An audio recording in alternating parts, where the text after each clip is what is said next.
ಇವತ್ತು ನಾವು RTO ಆಫೀಸ್ಗೆ ಬಂದಿದ್ದೀವಿ. ಉಡುಪಿ ಜಿಲ್ಲೆಯ ಮಣಿಪಾಲ RTO ಆಫೀಸ್ಗೆ ಬಂದಿದ್ದೀವಿ. ನಮ್ಮ ಜೊತೆಗೆ ನಮ್ಮ ಉಡುಪಿ ಜಿಲ್ಲಾ ಪ್ರಧಾನ ಕಾರ್ಯದರ್ಶಿಯಾದ ಸುಶೀಲ್ ಸರ್ ಅವರಿದ್ದಾರೆ. ಹಾಗೆ ಕಾರ್ಯದರ್ಶಿಯಾದಂಥ ಪ್ರಸಾದ್ ಅವರು ಕೂಡ ವಿಡಿಯೋ ಮಾಡ್ತಿದ್ದಾರೆ. ಉಪಾಧ್ಯಕ್ಷರಾದಂಥ ನಮ್ಮ ಸಂತೋಷ್ ಅವರು ಕೂಡ ಇದ್ದಾರೆ. ಹಾಗೂ ಎಲ್ಲ ಪದಾಧಿಕಾರಿಗಳು ಹಾಗೂ ನಮ್ಮ ಬೈಂದೂರು ತಾಲೂಕು ಅಧ್ಯಕ್ಷರಾದ ಶ್ವೇತಾ ಮೇಡಮ್ ಕೂಡ ನಮ್ಮ ಜೊತೆ ಇವತ್ತು ಈ ಒಂದು ಕಾರ್ಯಕ್ರಮ ಬಂದಿದ್ದಾರೆ. ಇವತ್ತಿನ ಕಾರ್ಯಕ್ರಮ ಅಂದರೆ ಕಮಿಷನ್ ಹಣ ಇಲ್ಲದೆ, ಯಾವುದೇ ಒಂದು ಮಧ್ಯವರ್ತಿಗಳಿಲ್ಲದೆ ನೇರವಾಗಿ ಲೈಸೆನ್ಸ್ ಮಾಡೋ ಬಗ್ಗೆ ಎಡ್ವರ್ಡ್ ಅವರ ಒಂದು ಸಾರಥ್ಯದಲ್ಲಿ ನಾವು ಮಾಡ್ತಿದ್ದೀವಿ.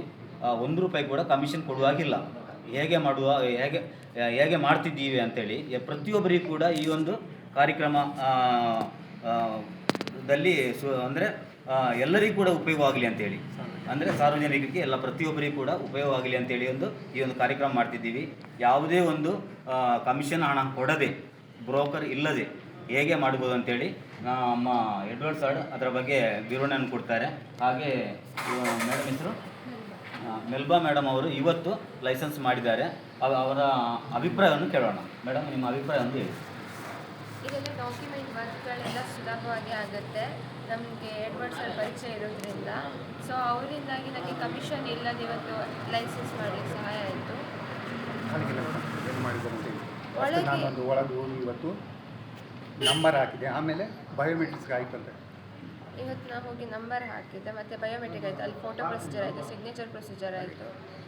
ಅದಾದ ನಂತರ ಈಗ ಇಲ್ಲಿ ಹೊರಗಡೆ ನಾನು ಬಂದಿದ್ದೀನಿ.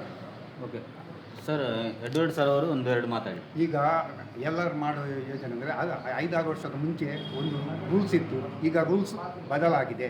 ಈಗ ನೀವು ಮಾಡಬೇಕಾದ್ರೆ ಮನೆಯಲ್ಲಿ ಮಾಡ್ಬೋದು, ಇಲ್ಲಿ ಸೈಬರ್ ಸೆಂಟ್ರಿಗೆ ಬಂದು ಮಾಡಬೇಕು. ಮೊದಲು ಒಂದು ಆನ್ಲೈನ್ನಲ್ಲಿ ನಾವು ನಮ್ಮ ಅಪ್ಲಿಕೇಶನ್ ಇದೆಲ್ಲ ಮಾಡಬೇಕು. ಆಮೇಲೆ ಫೀಸ್ ನೀವು ಆನ್ಲೈನ್ ಕಟ್ಟಬೇಕು. RTO ಬಂದು 1 ನಂಬರ್ನಲ್ಲಿ ಕಟ್ಟಬೇಕು. ಆಮೇಲೆ ಇಲ್ಲಿ 5 ನಂಬರ್ಗೆ ವೆರಿಫಿಕೇಷನ್ ಮಾಡಬೇಕು. ಆಮೇಲೆ ಪುನಃ ಸೈಬರ್ ಸೆಂಟ್ರಿಗೆ ಹೋಗಬೇಕು. ಅಲ್ಲಿ ನಿಮಗೆ ಎಕ್ಸಾಮ್ ನಡೆಸ್ತಾರೆ. ಆ ಎಕ್ಸಾಮ್ ಅಲ್ಲಿ ಪಾಸ್ ಆದಮೇಲೆ ನಿಮಗೆ 1 ತಿಂಗಳ ಒಳಗೆ ಎಲ್ಲರೂ ಕಾಪಿ ಬರ್ತದೆ. ಆ ಕಾಪಿ ತೆಗೆದುಕೊಂಡು ನೀವು 1 ತಿಂಗಳ ನಂತರ 6 ತಿಂಗಳ ಮುಂಚೆ ಪುನಃ ಅದು ಅಪ್ಲೈ ಮಾಡಬೇಕು. ಅಪ್ಲೈ ಮಾಡಿದ್ರೆ ಸೈಬರ್ ಸೆಂಟ್ರಿಗೆ ಹೋಗಬೇಕು. ಕಾಪಿ ನಮ್ಮ ಮನೆಗೆ ಬರುತ್ತೆ. ಎಲ್ಲರೂ ಬರಲ್ಲ, ಎಲ್ಲರ ಕಾಪಿ ನಾವು ಸೈಬರ್ ಸೆಂಟ್ರಿಗೆ ಹೋಗಿ ತೆಗೆಯಬೇಕು. ಆಮೇಲೆ ಅದು 1 ತಿಂಗಳ ನಂತರ ಅಂದರೆ 6 ತಿಂಗಳ ಮುಂಚೆ ನಿಮಗೆ ಒಂದು ಅವಕಾಶ ಇರ್ತದೆ. ಆ ಅವಕಾಶದಲ್ಲಿ ನೀವು ಹೋಗಿ ಸೈಬರ್ ಸೆಂಟ್ರಿಗೆ ಪುನಃ ಹೋಗಬೇಕು. ಅಲ್ಲಿ ಆನ್ಲೈನ್ ಮಾಡಬೇಕು. ಆಗ ಅಲ್ಲಿ ಅವರು ಹೇಳ್ತಾರೆ ಒಂದು ಚಾಲಾನ್ ಹೋಗಿ 1 ನಂಬರ್ಗೆ ಕಟ್ಟಿ ಅಂತ. ಚಾಲಾನ್ ಕಟ್ಟಿದ ಮೇಲೆ ಪುನಃ ಅಲ್ಲಿ ಬಂದು ಅವರು ಅಪ್ಲಿಕೇಶನ್ ರೆಡಿ ಮಾಡಿ ಕೊಡ್ತಾರೆ. ರೆಡಿ ಮಾಡಿ ಕೊಟ್ಟ ಮೇಲೆ ನಮಗೆ ಅಲ್ಲಿ ಡೇಟ್ ಫಿಕ್ಸ್ ಆಗ್ತದೆ ಯಾವಾಗ ಅಂತ, ಅಲ್ಲಿ ಡ್ರೈವಿಂಗ್ ಟೆಸ್ಟ್ ಯಾವಾಗ ಅಂತ. ಆಮೇಲೆ ಪುನಃ ನಾವು ಆ ದಿವಸ ಬರಬೇಕು. ಇಲ್ಲಿ ಪುನಃ ಅಲ್ಲಿ ಕಂಪ್ಯೂಟರ್ ಒಂದು ನಂಬರ್ ಎಂಟ್ರಿ ಮಾಡಬೇಕು. ಮತ್ತು ಆಮೇಲೆ ಬಯೋಮೆಟ್ರಿಕ್ಸ್ ಫೋಟೋ ಹಾಕಬೇಕು. ಆಮೇಲೆ ಹೊರಗಡೆ ಬಂದು ನಾವು ಅಲ್ಲಿ ಇದು ಬೈಕ್ ಟೆಸ್ಟ್ಗೆ ಅಲ್ಲಿ ಹೋಗಬೇಕು. ಅದು ಈಗ ನಾನು ಮುಂದೆ ಪ್ರೊಸೀಜರ್ ನಾವು ತೋರಿಸ್ತೇನೆ ನಿಮಗೆ. ಈಗ ಇಲ್ಲಿ ತನಕ ಆದದ್ದು ಪ್ರೊಸೀಜರ್. ಆದರೆ ಎಲ್ಲರ ಫೀಸ್ ಎಷ್ಟಂದರೆ ₹200. ಮತ್ತು ಇದು ಲೈಸೆನ್ಸಿಗೆ ₹750 ಕಟ್ಟಲಿಕ್ಕೆ. ಅಂದರೆ ಇದು MCWE ಅಲ್ಲ, MCOOG ಎರಡು ಒಟ್ಟಿಗೆ ಆದರೆ LME ಮತ್ತು MCWE ಒಟ್ಟಾದರೆ ಫಸ್ಟ್ ಕಟ್ಟಲಿಕ್ಕೆ ₹350 ಫೀಸ್, ಆಮೇಲೆ ₹1050 ಫೀಸ್. ಹೀಗೆ ಚಾಲನೆ ಇರ್ತದೆ. ಓಕೆ, ಸ್ನೇಹಿತರೆ ನೋಡಿದಿರಲ್ಲ, ಹೆಚ್ಚು ಕಮ್ಮಿ ನಾನು ಡ್ರೈವಿಂಗ್ ಲೈಸೆನ್ಸ್ ಮಾಡುವಾಗ 8,000 ಸಾವಿರ ರೂಪಾಯಿ ಆಗಿದೆ. ಇವಾಗ ಖಾಲಿ ನಮ್ಮ ಗೌರ್ಮೆಂಟ್ ಫೀಸ್ ಏನಿದೆ ಅದನ್ನು ಮಾತ್ರ ಕಟ್ಕೊಂಡು ನಾವು ಲೈಸೆನ್ಸ್ ಮಾಡಿ ಕೊಡ್ತಿದ್ದೀವಿ KRS ಪಕ್ಷದಿಂದ. ದಯವಿಟ್ಟು ಎಲ್ಲರೂ ಕೂಡ ಲಂಚವನ್ನು ಕೊಡದೆ, ಕಮಿಷನನ್ನು ಕೊಡದೆ ಎಲ್ಲರೂ ಕೂಡ ಇದೇ ಥರ ಲೈಸೆನ್ಸನ್ನು ತಗೊಳ್ಳಿ ಅಂತೇಳಿ ಹೇಳ್ತಿದ್ದೇವೆ. ಭ್ರಷ್ಟಾಚಾರ ರಹಿತವಾದ ಒಂದು ಆಡಳಿತ ಬರಬೇಕು.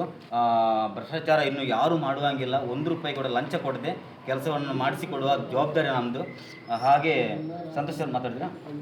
ಎಲ್ಲರಿಗೆ ಕರ್ನಾಟಕದ ಜನತೆಗೆ ನಮಸ್ಕಾರ. ಕೆಲವೊಂದು ನಾವು ಗಾಡಿ ತಗೊಳ್ಳುವಾಗ ಈ ಥರ ಕಾರ್ಡ್ ಬರ್ತದೆ. ಈ ಥರ ಕಾರ್ಡನ್ನು ನಾವು ಸ್ಮಾರ್ಟ್ ಕಾರ್ಡ್ ಮಾಡಬೇಕಾದ್ರೆ ದಲಾಲಿಗಳು ಒಂದು 3,000ರಿಂದ ಒಂದು 5,000 ತಗೊಳ್ತಾರೆ. ಯಾಕಂದರೆ ಸಾರ್ವಜನಿಕರಿಗೆ ಈ ಗಾಡಿಯ ಕಾರ್ಡನ್ನು ಯಾವ ಥರ ಸ್ಮಾರ್ಟ್ ಕಾರ್ಡ್ ತಗೊಳ್ಬೇಕಂತ ಗೊತ್ತಿಲ್ಲ. ಅದಕ್ಕೆ RTOಗೆ ಈ ಥರ ಒಂದು ಲೆಟರ್ ಬರಬೇಕು, ರಿಕ್ವೆಸ್ಟ್ ಲೆಟರ್. ಆ ವ್ಯಕ್ತಿಗಳ ಹೆಸರು, ಯಾರ್ದು ರಿಕ್ವೆಸ್ಟ್ ಲೆಟರ್ ಆಗಬೇಕು ಅದು, ಮತ್ತು ಯಾರಿಗೆ ಅಂತ. ಈಗ RTO ಉಡುಪಿ ಅಂತ ಆದರೆ RTO ಉಡುಪಿ ಮಣಿಪಾಲ ಅಂತ, ಏನಾಗಬೇಕಂತ ಈಗ ಗಾಡಿ ನಂಬರ್ ಹಾಕಬೇಕು ಮತ್ತು ವಿಷಯ ಸ್ಮಾರ್ಟ್ ಕಾರ್ಡ್ ಪಡೆಯುವ ಬಗ್ಗೆ. ಆಮೇಲೆ ನಮ್ಮದು ಗಾಡಿ ನಂಬರ್ ಎಲ್ಲ ಹಾಕಿದ ಮೇಲೆ ಈ ನಂಬರನ್ನು ಫಸ್ಟ್ ಫ್ಲೋರಲ್ಲಿ ಹೋಗಿ ಈ ಅರ್ಜಿ ಜೊತೆಯಲ್ಲಿ ಈ ಕಾರ್ಡನ್ನು ಇಡಬೇಕು, ಮತ್ತು ಆಧಾರ್ ಕಾರ್ಡ್ ಅಟ್ಯಾಚ್ ಮಾಡಬೇಕು, ಮತ್ತು ಪೊಲ್ಯೂಷನ್ ಹಾಕಬೇಕು, ಇನ್ಸೂರೆನ್ಸ್ ಅದನ್ನೆಲ್ಲ ಅಟ್ಯಾಚ್ ಮಾಡಿ ಅದರ ಕಾಪಿ ಎಲ್ಲ ಅಟ್ಯಾಚ್ ಮಾಡಿ ಅಲ್ಲಿ ಕೊಟ್ಟರೆ 1 ತಿಂಗಳ ಒಳಗಡೆ ನಮ್ಮ ಸ್ಮಾರ್ಟ್ ಕಾರ್ಡ್ ಬರ್ತದೆ. ಇದು ಮಾಹಿತಿ ಯಾಕೆ ಸಾರ್ವಜನಿಕರ ಗಮನಕ್ಕೆ ತರ್ತಾ ಇದ್ದಾನಂತಂದರೆ, ನಮ್ಮ ಜೇಬಿಯಿಂದ ಹಣವನ್ನು ಕಿತ್ತುಕೊಳ್ಳುವಂಥ ಜನರು ತುಂಬ ಜನ ಇದ್ದಾರೆ. ಅದರಿಂದ ಕೆರೆಸ್ ಪಕ್ಷ ಎಚ್ಚರಿಸುವಂಥ ಕೆಲಸ ಮಾಡ್ತಾ ಇದೆ. ಅದಕ್ಕೆ ನಮ್ಮ ಹಣವನ್ನು ನಾವು ಉಳಿಸಬೇಕು. ಯಾಕಂದರೆ ಈ ಸ್ಮಾರ್ಟ್ ಕಾರ್ಡ್ ಮಾಡೋದಕ್ಕೆ ಜಾಸ್ತಿ ಹಣ ಆಗಲ್ಲ, ಒಂದು 300 ರಿಂದ 400 ರೂಪಾಯಿ ಮಾತ್ರ ಆಗ್ಬೋದು. ಆದರೆ ಬೇರೆ ಜನ ಈ ಮಾಡಿಕೊಡುವುದಕ್ಕೆ 3,000 ರಿಂದ 5,000 ತಗೊಳ್ತಾರೆ. ಅದನ್ನು ನಮ್ಮ ಹಣ ನಾವು ಉಳಿಸಿದರೆ ಒಳ್ಳೆಯದಂತ ನಮ್ಮ KRS ಪಕ್ಷದಿಂದ ಒಂದು ಮನವಿ. ನಾನು ಇನ್ನೊಂದು ಮನವಿ ಮಾಡ್ತೇನೆ ಕರ್ನಾಟಕ ಜನತೆಗೆ. ಇದು ಈಗ ನಮ್ಮ DL ಒಂದು ರಿನ್ಯೂವಲ್ ಮಾಡಲಿಕ್ಕೆ ಒಂದಂದರೆ ನವೀಕರಣ ಮಾಡಲಿಕ್ಕೆ ಒಂದು ಪ್ರೊಸೀಜರ್ ಇರ್ತದೆ. ಅದು ಬಹಳ ಸುಲಭ. ಅದು ಎಲ್ಲರೂ ಬೇರೆಯವರ ಮಧ್ಯವರ್ತಿ ಸಹಾಯ ಮಾಡಬೇಕೆಂದಿಲ್ಲ.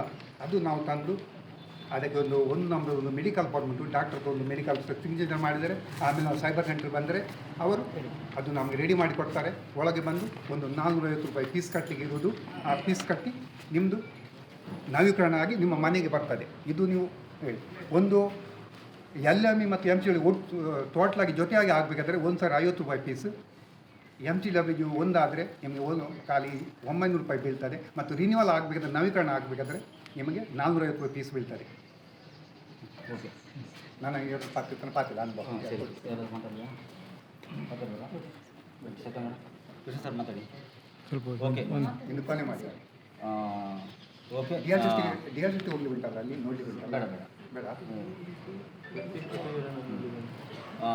ಓಕೆ, ಆವಾಗ ಈ ಒಂದು ಲೈವನ್ನು ಇಲ್ಲೇ ಮುಗಿಸ್ತಿದ್ದೀವಿ. ಎಲ್ಲರೂ ಕೂಡ ಪ್ರತಿಯೊಬ್ಬರು ಕೂಡ ಇದೇ ರೀತಿ ಲೈಸೆನ್ಸನ್ನು ಮಾಡಿ ನಿಮ್ಮ ಬೆವರಿನ ಹಣ ನಿಮ್ಮದೇ.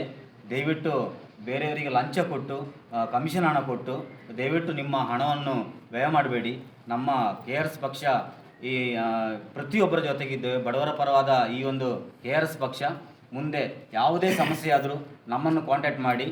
ನಾವು ಇಡೀ ರಾಜ್ಯದಲ್ಲಿ ಈಗ KRS ಪಕ್ಷ ಬೆಳೀತಾ ಇದೆ. ಯಾವುದೇ ಒಂದು ಬಡವರಿಗೆ ಸಮಸ್ಯೆ ಬಂದರೂ ಕೂಡ ನಾವು ನಿಮ್ಮ ಜೊತೆಗೆ KRS ಪಕ್ಷ ನಿಮ್ಮ ಜೊತೆಗೆ ಇದ್ದೇವೆ ಅಂತೇಳಿ ಭರವಸೆ ಕೊಡ್ತಾ ಈ ಒಂದು ಲೈವನ್ನು ಮುಗಿಸ್ತಾ ಇದ್ದೇನೆ. Thank you all.